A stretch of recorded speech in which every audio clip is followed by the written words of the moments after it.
जय श्री राधा कृष्णा। जय श्री श्री राम। जय हो बालाजी महाराज की जय हो।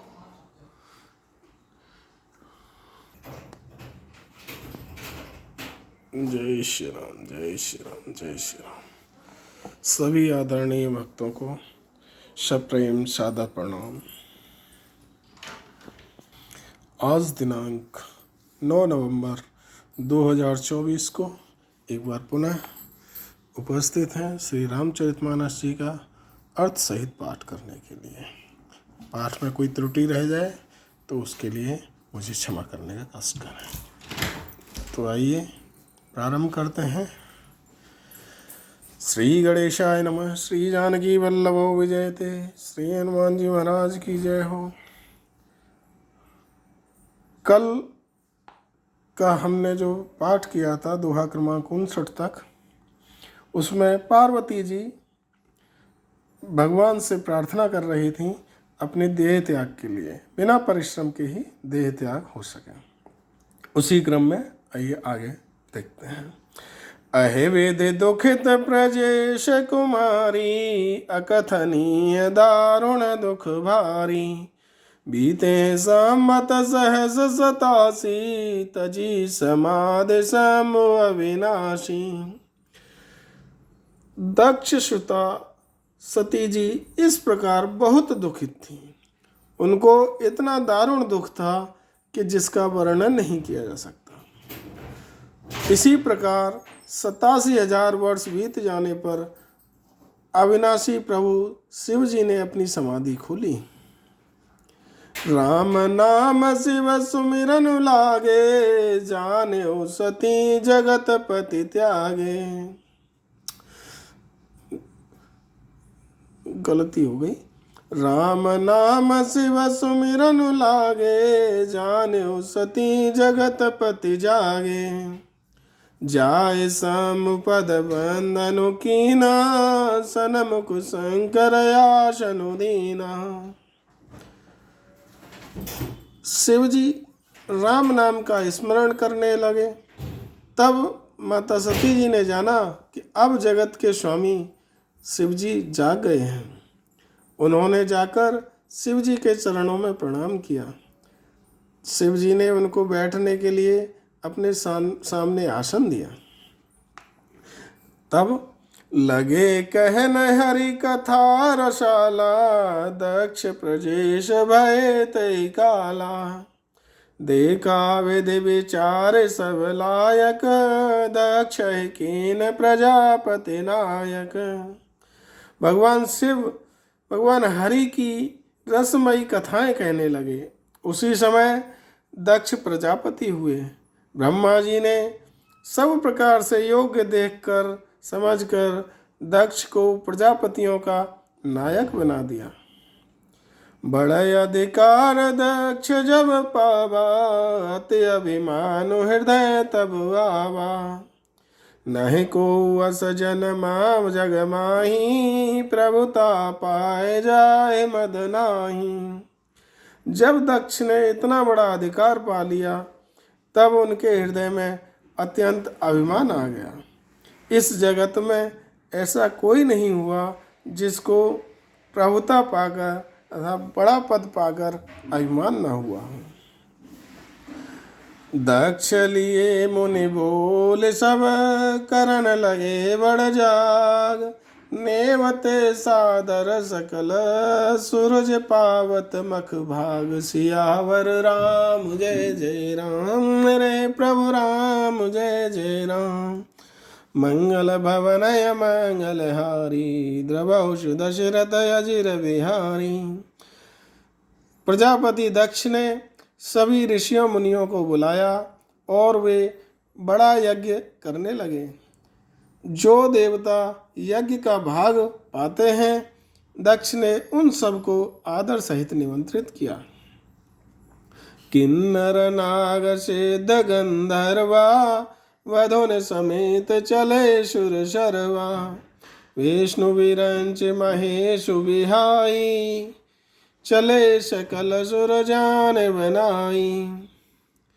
दक्ष का निमंत्रण पाकर किन्नर, नाग, सिद्ध, गंधर्व और सब देवता अपनी अपनी स्त्रियों सहित चल दिए। विष्णु, ब्रह्मा और महादेव जी को छोड़कर सभी देवता अपना अपना विमान सजाकर दक्ष के निवास की ओर चले। सती बिलोके व्योम विमाना, जात चले सुंदर विधि नाना। सुर सुंदरी करहि कल गाना, सुनत श्रवण छूटहि मुनि ध्याना। सती जी ने देखा कि अनेकों प्रकार के सुंदर विमान आकाश में चले जा रहे हैं। देव सुंदरियां मधुर गान कर रही हैं, जिन्हें सुनकर ऋषि मुनियों का भी ध्यान छूट जाता है। पूछे हो तब शिव कहे हो बखानी, पिता यज्ञ सुने कछु हर्षानी। जो महेश मोहि आय सुदेहि, कछु दिन जाय रहो मिसिएहि। सती जी ने विमानों में देवताओं के जाने का कारण भगवान शिव से पूछा।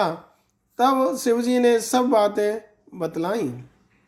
पिता के यज्ञ की बात सुनकर सती जी मन में बड़ी प्रसन्न हुई और सोचने लगी कि यदि महादेव जी भगवान शिव मुझे आज्ञा दें तो इसी बहाने कुछ दिन जाकर अपने पिता के घर रहूं। पति परित्याग हृदय दुख भारी, कहे न निज अपराध विचारी। बोली सती मनोहर वाणी, वह संकोच प्रेम रस शानी। उनके हृदय में पति द्वारा त्यागी जाने का बड़ा भारी दुख था, पर अपना अपराध समझकर वे कुछ कहती न थी।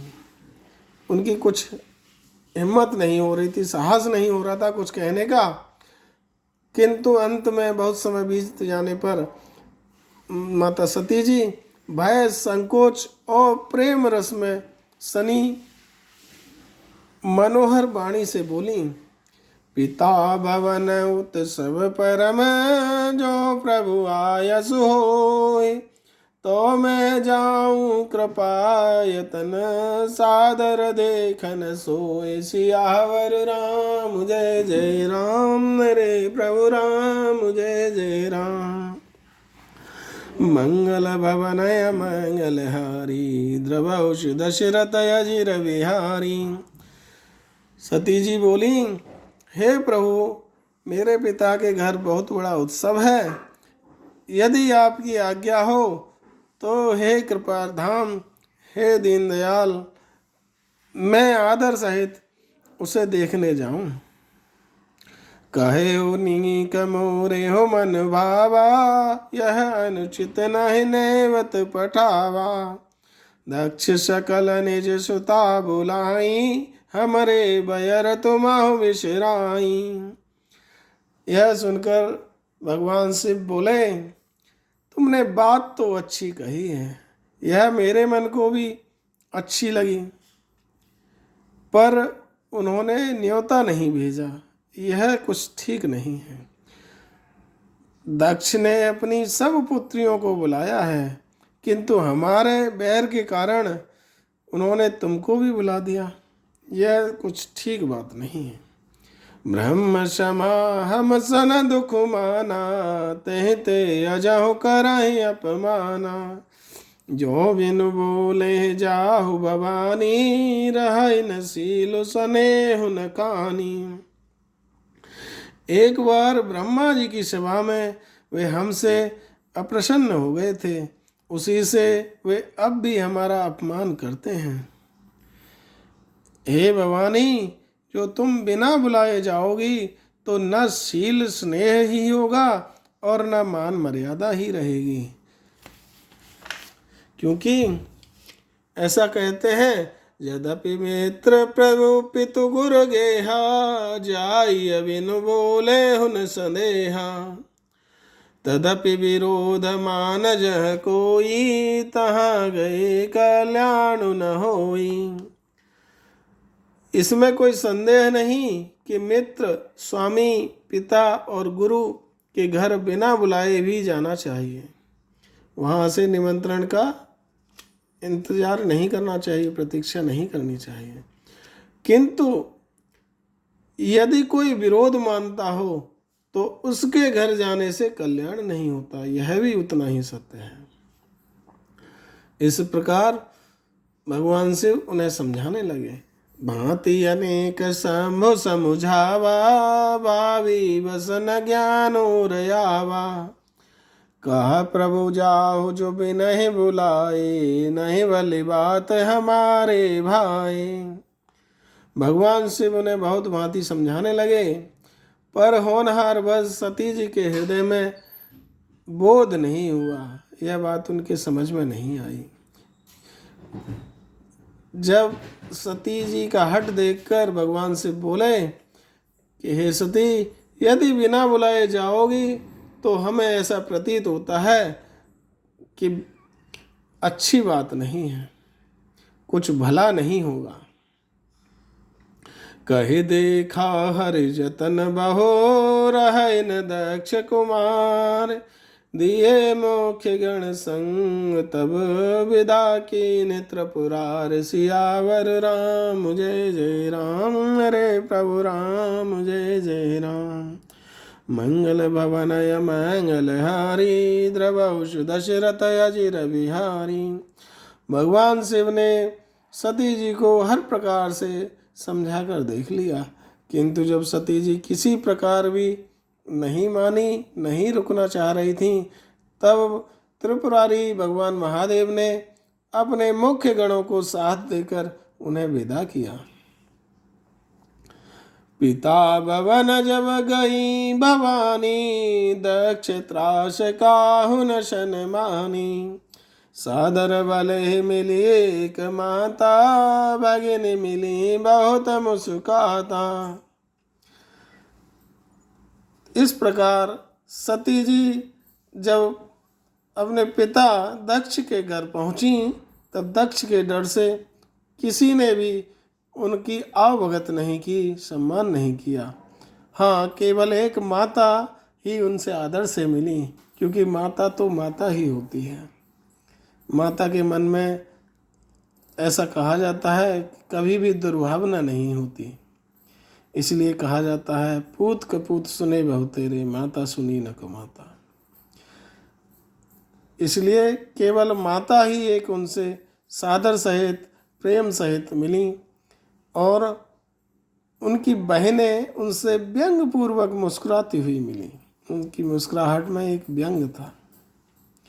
दक्ष न कछु पूछी कुशलाता, सते बिलो के जरे सब गाता। सती जाए देखे हो जब जागा, कतहु न दीख शंभु कर भागा। दक्ष ने तो उनकी कुशल तक नहीं पूछी, अपितु सती जी को देखकर उल्टे उनके सारे अंग मानो जल उठे हों। तब सती जी ने जाकर यज्ञ देखा तो वहाँ कहीं भी भगवान शिव का भाग उन्हें दिखाई नहीं दिया। तब चित्त चढ़े जो शंकर कहेऊ, प्रभु अपमान समुझ हृदय। पाछिल दुख न हृदय अस व्यापा, जस यह भयो महापरितापा। यह सब देखकर सती जी को शिव जी ने जो कहा था उनकी समझ में आ गया। स्वामी का अपमान समझकर सती जी का हृदय जल उठा। पिछला जो दुख था उनके हृदय में, अर्थात पति के त्यागने का जो दुख था, वह उनके हृदय में उतना नहीं व्यापा था, उतना उसका प्रभाव नहीं हुआ था जितना महान दुख इस समय पति के अपमान के कारण हुआ। जदपि जग दारुण दुख नाना, सबते कठिन जाति अवमाना। समुझ सुसते भयो अति क्रोधा, बहुविध जननी कीन प्रबोधा। ऐसा कहते हैं कि यद्यपि जगत में अनेक प्रकार के दारुण दुख हैं, एक से एक भयंकर दुख है, किंतु जाति अपमान सबसे बढ़कर सबसे कठिन दुख माना जाता है। यह समझकर सती जी को बड़ा भयंकर क्रोध हो आया। उनकी माता ने उनकी यह स्थिति देखकर उन्हें बहुत प्रकार से समझाने का प्रयास किया। शिव अपमान न जाय सहे, हृदय न होए प्रबोध, सकल सब हटे हटक तब बोली बचन सक्रोध। सियावर राम जय जय राम, मेरे प्रभु राम जय जय राम। मंगल भवनय मंगल हारी, द्रवहुष दशरथ अजिर विहारी। माता के द्वारा समझाए जाने पर भी उनसे भगवान शिव का अपमान सहा नहीं जा रहा था। इससे उनके हृदय में कुछ भी प्रबोध नहीं हुआ, कुछ भी जो माता समझा रही थी उससे ज्ञान नहीं हुआ। तब वे भरी सभा में हठपूर्वक डांट कर सभी को क्रोध भरे वचन से बोली। क्या बोली? सुनाहु सभासद सकल मुनिंदा, कही सुनी जिन शंकर निंदा। सो फल तुरत लहव सब काहू, भली भांति पछताव पिताहूँ। हे सभासदो, हे सब मुनीश्वरों, सुनो, जिन लोगों ने यहाँ शिव जी की निंदा की है अथवा सुनी है, उन सबको उसका फल तुरंत ही मिलेगा। और मेरे पिता दक्ष भी भली भांति अपनी इस करनी पर पछताएंगे। संत शंभु श्रीपति अपवादा, सुनिय जहाँ तहाँ सिमर जादा। काटिय तासु जीव बसाई, काटिय तासु जीव जो बसाई। श्रवण मोद नत चलिय पराई।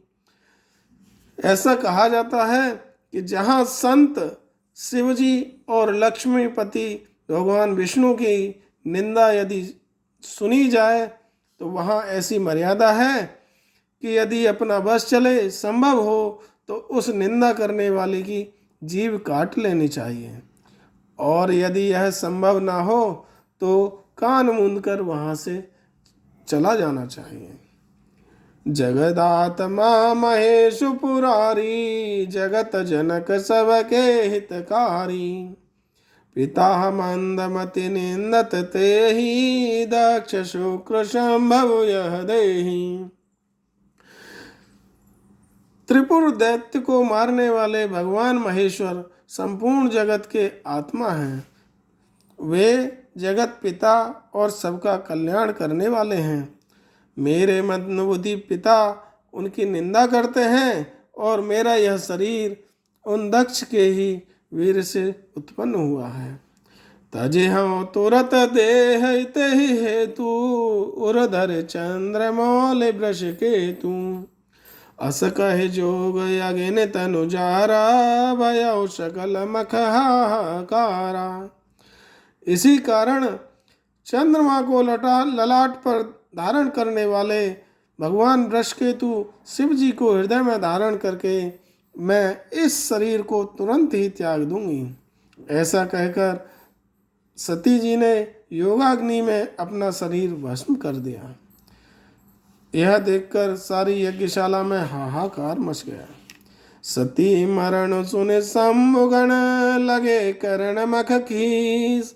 यज्ञ विध्वंस बोले बिलोक प्रभो, रक्षा कीन मुनीष। सियावर राम जय जय राम, मेरे प्रभु राम जय जय राम।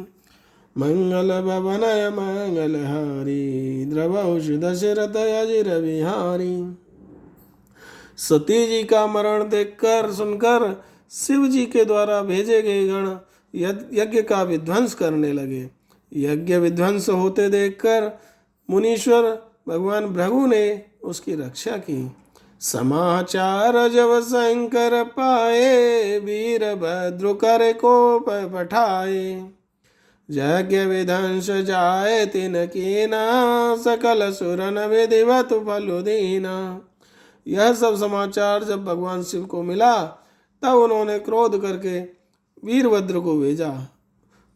उन्होंने अर्थात वीरभद्र ने वहां जाकर यज्ञ विध्वंस कर डाला और सभी देवताओं को यथोचित फल दिया, अर्थात उनको जिस प्रकार मिलना चाहिए ऐसा दंड दिया। भय जग विदित दक्ष गति सोई, जस कछु शंभु विमुख कहे होई। यह इतिहास सकल जग जानी, ताते मैं संक्षेप बखानी।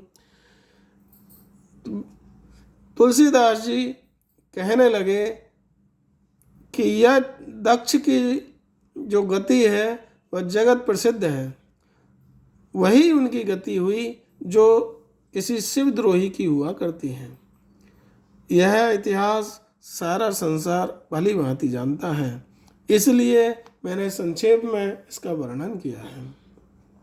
सती मरत हरिशन वरु मांगा, जन्म जन्म शिव पद अनुरागा।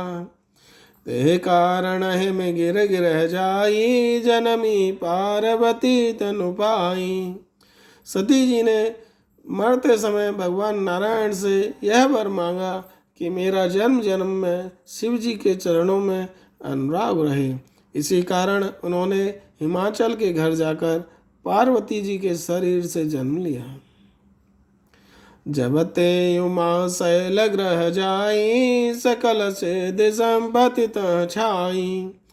जह तह मुनि ने सुआश्रम कीने, उचित वास हिम भूधर दीने।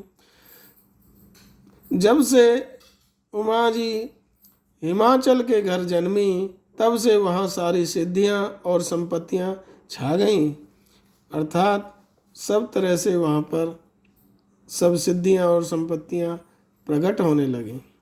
मुनियों ने जहाँ तहाँ सुंदर आश्रम बना लिए और हिमाचल ने उनको उचित स्थान दिए।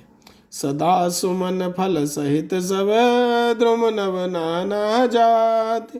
प्रगटी सुंदर शैल पर, मनिया कर बहु भांति। सियावर राम जय जय राम, रे प्रभु राम जय जय राम। मंगल भवनय मंगलहारी, द्रवहुष दशरथ अजिर विहारी। उस सुंदर पर्वत पर बहुत प्रकार के सब नए नए वृक्ष सदा पुष्प और फल देने वाले हो गए, और वहाँ बहुत प्रकार की मणियों की खाने प्रकट हो गए। इस प्रकार इस कथा को आज हम यहीं विराम देते हैं। कल पुनः आगे की कथा का पाठन करेंगे। तब तक के लिए कोई त्रुटि रह गई हो तो उसके लिए क्षमा प्रार्थना करते हुए सभी भक्तों को जय जय श्री राम, जय श्री हनुमान, जय हो बालाजी महाराज।